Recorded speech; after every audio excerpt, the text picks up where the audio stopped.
Bienvenue sur AgriVerTech, votre référence pour des connaissances agricoles de pointe et des innovations durables. Ici, que vous soyez un agriculteur chevronné, un étudiant en agronomie ou simplement passionné par l'avenir de l'agriculture, vous êtes au bon endroit. Notre mission ? Vous apporter les dernières découvertes scientifiques, des conseils pratiques et des technologies révolutionnaires pour une agriculture plus productive et respectueuse de l'environnement. Chez AgriVerTech, nous croyons que le partage des connaissances permet à chaque cultivateur de faire des choix plus intelligents et plus durables. Rejoignez notre communauté grandissante. Abonnez-vous dès maintenant et ne manquez jamais les conseils d'experts, les stratégies éprouvées sur le terrain et les dernières tendances qui façonnent l'agriculture de demain. Prêtes à plonger ?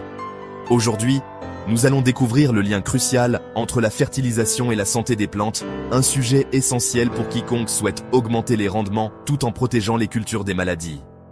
Restez connectés et cultivons le succès ensemble. La relation cruciale entre fertilisation et santé des plantes. Saviez-vous qu'un simple excès d'engrais azotés peut transformer vos cultures saines en véritables aimants à maladies et ravageurs? Ou qu'au contraire, une carence en calcium peut ouvrir la porte à des pathogènes dévastateurs? Je suis ravi de vous retrouver aujourd'hui pour aborder un sujet fondamental qui intéresse aussi bien les agriculteurs professionnels que les étudiants en agronomie. La relation complexe et souvent méconnue entre la fertilisation minérale et la sensibilité des plantes aux maladies fongiques et aux attaques d'insectes. Vous pensez peut-être que plus vous apportez d'engrais, meilleure sera votre récolte? Détrompez-vous. La réalité est bien plus nuancée. Dans cette vidéo complète, nous allons découvrir ensemble comment l'équilibre nutritionnel de vos plantes peut faire toute la différence entre une culture prospère et une catastrophe phytosanitaire. Restez jusqu'à la fin, car je partagerai avec vous des informations pratiques basées sur les recherches les plus récentes qui vous permettront d'optimiser votre stratégie de fertilisation tout en réduisant naturellement les problèmes sanitaires de vos cultures. L'azote, une arme à double tranchant. Commençons par l'élément nutritif le plus utilisé en agriculture, l'azote. C'est le moteur de la croissance végétale, mais attention, c'est aussi un facteur de risque majeur quand il est trop mal géré. L'excès d'azote, un festin pour les pathogènes. Lorsque vous apportez trop d'azote à vos cultures, plusieurs phénomènes se produisent simultanément au niveau cellulaire. Les tissus végétaux deviennent plus tendres, plus juteux, avec une concentration élevée en acides aminés, en amides et en sucre simple. Pour nous, cela pourrait sembler bénéfique, mais pour les champignons pathogènes, c'est une véritable invitation au banquet. Prenons l'exemple du blé, cette culture stratégique. Des études récentes, notamment celles menées par l'Institut Tarvalis en 2024, confirment qu'une fertilisation azotée excessive favorise significativement la rouille jaune et l'oïdium, ces maladies redoutées qui peuvent réduire les rendements de 20 à 40%. Les champignons responsables trouvent dans les tissus gorgés d'azote exactement les nutriments dont ils ont besoin pour proliférer rapidement. Sur l'orge, les conséquences sont tout aussi préoccupantes. L'excès d'azote augmente la sensibilité aux taches foliaires et à la rouille noire des tiges. Ces pathogènes biotrophes obligatoires, qui ne peuvent survivre qu'aux dépens de tissus vivants, trouvent dans les plantes surfertilisées des conditions optimales de développement. Le paradoxe des parasites facultatifs. Mais voici où cela devient fascinant. L'effet de l'azote n'est pas le même pour tous les pathogènes. Les champignons parasites facultatifs comme Fusarium et Alternaria, qui peuvent survivre sur des matières mortes, sont en réalité moins virulents sur des plantes bien alimentées en azote. Pourquoi ? Parce que ces plantes possèdent des défenses renforcées et des tissus plus résistants à la colonisation par ces pathogènes nécrotrophes. L'azote et les bactéries, un cas particulier. Sur la tomate, la recherche a révélé un phénomène intéressant. Une fertilisation azotée généreuse réduit les taches bactériennes foliaires. Le mécanisme est élégant. L'augmentation des acides aminés dans les tissus perturbe l'activité enzymatique des bactéries pathogènes, tandis que la production de composés phénoliques, véritables molécules de défense, s'intensifie dans les cellules végétales. Azote et virus. Des réponses variables. Les maladies virales réagissent différemment selon leur nature. Le virus de l'enroulement de la pomme de terre et celui de la jaunisse de la betterave s'atténuent avec l'augmentation de l'azote. A l'inverse, le virus du nanisme et du jaunissement de l'oignon s'aggrave en cas de carence azotée. L'effet indirect, les pucerons et la fumagine. Mais l'azote a aussi des effets indirects redoutables. Un excès stimule les populations de pucerons, ces petits insectes piqueurs-suceurs qui adorent les tissus tendres et riches en sève. Et qui dit puceron, dit miella, cette substance sucrée qu'ils excrètent et sur laquelle se développe la fumagine, ce champignon noir qui recouvre les feuilles et réduit la photosynthèse. C'est également le cas pour les aleurodes, ces petites mouches blanches qui prolifèrent sur les cultures surfertilisées. Le potassium. Le gardien silencieux, passons maintenant au potassium, cet élément souvent négligé mais absolument crucial pour la santé des plantes. La tolérance aux excès. Contrairement à l'azote, le potassium présente l'avantage d'être relativement peu toxique en excès. Les plantes peuvent absorber des quantités supérieures à leurs besoins réels sans dommage direct. Un ratio azote-potassium équilibré, autour de 1,2, minimise considérablement les attaques de botrytis et autres pathogènes. Cependant, un excès de potassium n'est pas sans conséquences. Il crée une compétition au niveau racinaire, réduisant l'absorption du magnésium et du calcium. Résultat, vous pouvez observer des symptômes de carence en ces éléments, même s'ils sont présents dans le sol.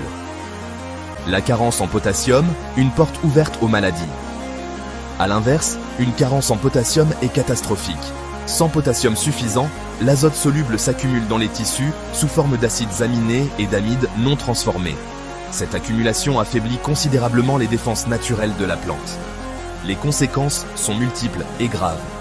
Sur palmier dattier, par exemple, le manque de potassium augmente drastiquement la sensibilité au Fusarium oxysporum, ce champignon dévastateur responsable du bailloud. Sur de nombreuses cultures, la carence potassique favorise les brûlures foliaires, les taches angulaires et surtout les pourritures racinaires.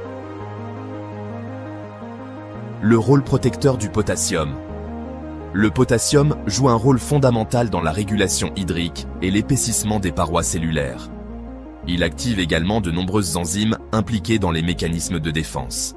Des recherches récentes montrent que le potassium améliore la résistance au gel, à la sécheresse et au stress biotique en général, comme le confirme une étude de 2025 sur la pomme de terre. Le calcium, l'architecte des défenses. Le calcium est souvent l'élément oublié des programmes de fertilisation. Pourtant, son rôle est absolument déterminant. L'excès de calcium, attention à l'équilibre. Comme le potassium, le calcium en excès n'est pas directement toxique. Mais il élève le pH du sol, ce qui peut bloquer l'absorption du phosphore et d'autres microéléments. Plus problématique encore, des apports excessifs de nitrate de magnésium ou de potassium peuvent provoquer des symptômes de carence calcique, même si le calcium est abondant dans le sol. C'est ce qu'on appelle une carence induite. La carence en calcium, des dégâts visibles.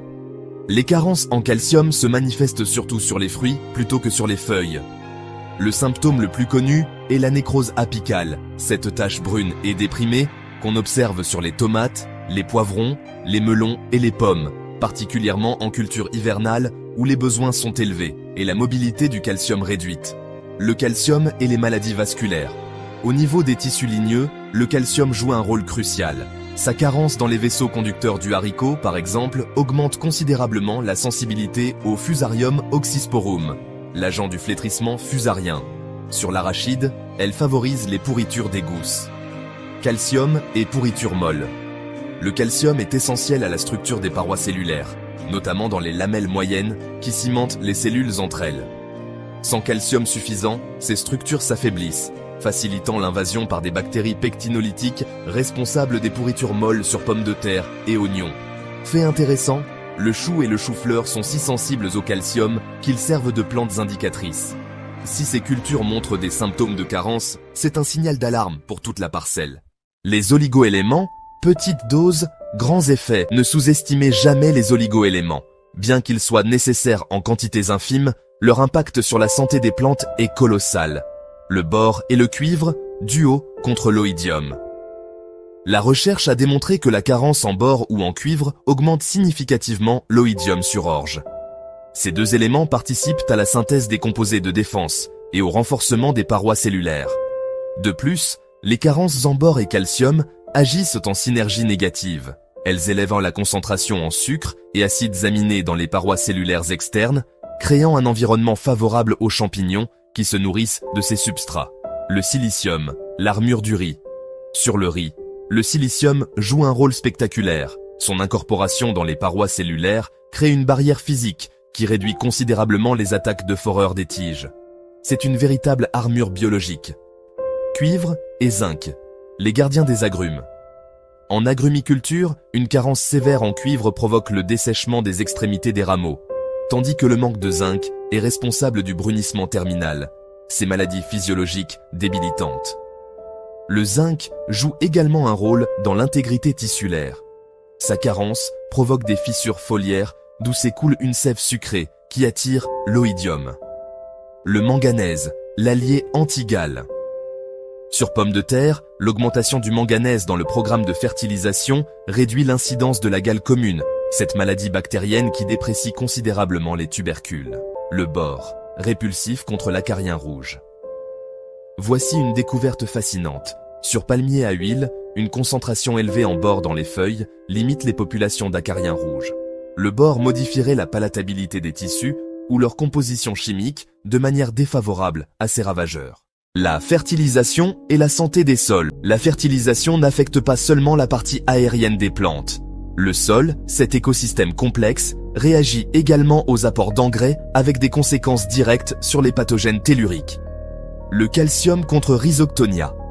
Une carence en calcium dans le sol favorise dramatiquement Rhizoctonia solani, ce champignon redoutable responsable de la fonte des semis et des pourritures racinaires sur de nombreuses cultures, notamment l'arachide, où les dégâts peuvent être catastrophiques. Le manganèse et la gale de la pomme de terre. Fait intéressant déjà mentionné mais crucial, la carence en manganèse dans le sol favorise la gale commune de la pomme de terre causée par Streptomys scabies. Un ajustement du pH et du manganèse peut donc réduire cette maladie sans recourir aux pesticides. L'azote et les ravageurs du sol. L'excès d'azote dans le sol stimule non seulement les pathogènes, mais aussi les insectes ravageurs telluriques. Les vers blancs, taupins et autres larves souterraines sont plus abondants dans les sols riches en azote. Azote et nématodes, une relation humide. Les nématodes phytoparasites, ces vers microscopiques qui attaquent les racines, prolifèrent dans les conditions d'excès d'azote, combinées à une forte humidité du sol. Leur développement est encore plus marqué quand l'azote est apporté sous forme nitrique plutôt qu'ammoniacale. L'ammonium acidifie légèrement le sol, créant un environnement moins favorable aux nématodes. Nous arrivons au terme de cette exploration approfondie, et j'espère que vous mesurez maintenant toute la complexité de la relation entre nutrition minérale et santé des plantes. La leçon fondamentale à retenir est simple mais puissante. Plus n'est pas toujours mieux. Chaque excès ou carence nutritionnelle modifie l'équilibre biochimique de la plante, influençant sa sensibilité aux bioagresseurs. Comme nous l'avons vu, une fertilisation excessive peut être aussi dommageable qu'une carence. Les recherches récentes, notamment celles d'Arvalis et de Yara France en 2024-2025, convergent vers une même conclusion. L'équilibre nutritionnel est la clé. Un ratio azote, potassium approprié, un apport suffisant en calcium et en oligoéléments, une forme d'azote adaptée au contexte, tous ces facteurs contribuent à construire la résilience naturelle de vos cultures. La fertilisation raisonnée n'est pas seulement une question d'économie ou d'environnement, c'est avant tout une stratégie phytosanitaire préventive. En nourrissant correctement vos plantes, vous réduisez naturellement la pression des maladies et des ravageurs, diminuant ainsi votre dépendance aux pesticides. Pour les agriculteurs et les étudiants en agronomie, mon conseil est le suivant. Investissez dans l'analyse de sol et foliaire. Suivez les recommandations basées sur les besoins réels de vos cultures et observez attentivement les symptômes qui peuvent révéler un déséquilibre nutritionnel avant qu'il ne se transforme en catastrophe sanitaire. Si cette vidéo vous a apporté des informations utiles et pratiques pour optimiser la santé de vos cultures, n'hésitez pas à cliquer sur le bouton « J'aime » juste en dessous. Votre soutien nous encourage à produire davantage de contenu scientifique de qualité. Partagez cette vidéo avec vos collègues agriculteurs, vos camarades de promotion ou toute personne intéressée par l'agronomie moderne. La connaissance se multiplie quand elle est partagée. Abonnez-vous à la chaîne et activez la cloche de notification pour ne manquer aucune de nos prochaines vidéos sur les techniques agricoles innovantes et durables. N'hésitez pas à nous laisser vos questions et vos expériences en commentaire. Quels problèmes de fertilisation rencontrez-vous sur vos cultures ? Avez-vous observé des liens entre vos pratiques de fertilisation et l'incidence des maladies ? Vos témoignages enrichissent notre communauté. Avant de conclure, nous tenons à vous remercier sincèrement d'avoir passé votre précieux temps avec nous aujourd'hui. Votre curiosité et votre dévouement à faire progresser l'agriculture durable rendent la communauté AgriVerTech si spéciale. Si vous avez trouvé de la valeur dans cette vidéo, donnez-lui un j'aime et partagez-la avec vos amis, votre famille, vos collègues passionnés par la culture du savoir et des récoltes plus saines. N'oubliez pas de vous abonner à la chaîne AgriVerTech et d'activer les notifications, afin d'être les premiers à découvrir nos prochaines vidéos remplies de conseils pratiques et des dernières innovations en agronomie. Chaque vue, chaque commentaire, chaque partage nous aide à grandir ensemble et à créer un réseau dynamique d'apprenants et de cultivateurs. Ensemble, nous construisons un avenir plus radieux et plus durable pour l'agriculture, un champ, une idée, une communauté à la fois. Merci de faire partie de ce voyage. Restez inspirés, restez connectés et continuez à cultiver avec AgriVerTech. Je vous remercie de votre attention et vous donne rendez-vous très bientôt pour une nouvelle vidéo passionnante. D'ici là, prenez soin de vos cultures, de vos sols et cultivez la connaissance. À bientôt.